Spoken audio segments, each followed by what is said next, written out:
पुणे महापालिकेत नेमक्या तुम्ही जागा किती लढवणार आहात आणि पुणे दुसऱ्या राष्ट्रवादी जागा किती ऐका ऐका ऐका अंकुश काका म्हणतात की जास्तीचे एबी फॉर्म त्यांच्याकडून जवळपास 70 एबी फॉर्म वाटण्यात आले. ठीक आहे, त्या संदर्भामध्ये कालच छाननी झालेली आहे. त्याच्यामुळं एक उशिरापर्यंत छाननी चाललेली होती सगळीकडंच.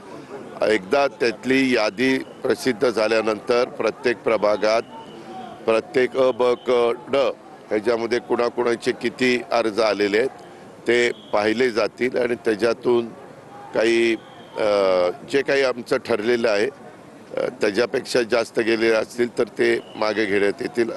असं काही मार्ग आम्ही काढू. दादा असं पहिल्यांदाच होतोय की दादा गुन्हेगारांना उमेदवारी तुम्ही दिली असा आरोप होतोय खरं तर. आली नाही थेट एबी फॉर्म शेवटच्या क्षणी अशा पद्धतीने एक सगळं दिसलं मिनिट, सर. असं नाहीये.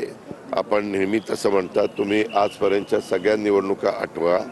आमची RPI Republican party of India Sachin Kharat यांच्याबरोबर युती झालेली आहे आणि काही जागा आम्ही त्यांना सोडलेल्या आहेत. मी त्याच्या संदर्भात वेगळी पत्रकार परिषद घेऊन आपण मीडियानी कालपासून काय चालवलं हे मी पण पाहिलेलं आहे.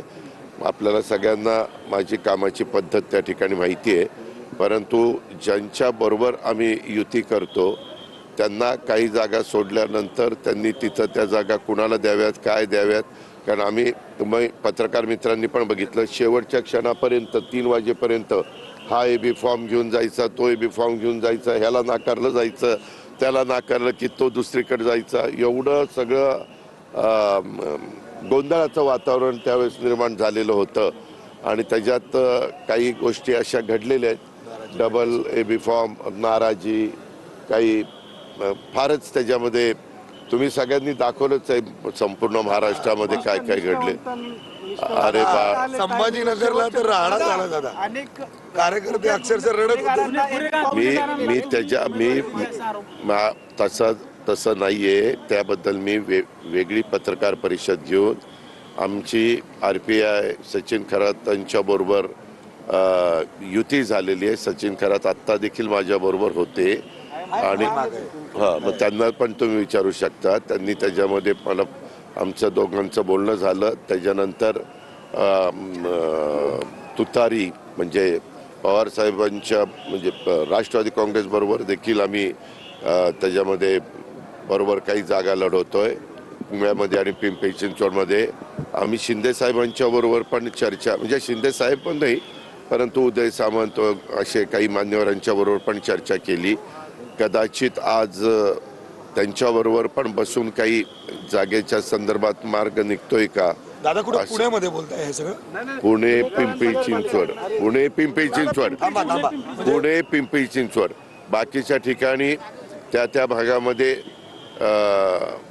तिथल्या सहकाऱ्यांना अधिकार दिलेले आहेत. जसं कोल्हापूरला मुश्रीफ साहेबांना दिलेत, सांगली मिरज कुपवाडला मकरंदाबा पाटलांना दिले म्हणजे माझ्या पक्षाकडनं, राष्ट्रवादी काँग्रेस पक्षाकडनं. मुंबई आणि तिकडचा भाग हा ठाणे सुनील तटकरे साहेब बघतायत. असं सगळ्यांनी दत्ता भरणेंना सोलापूर दिलेलं आहे.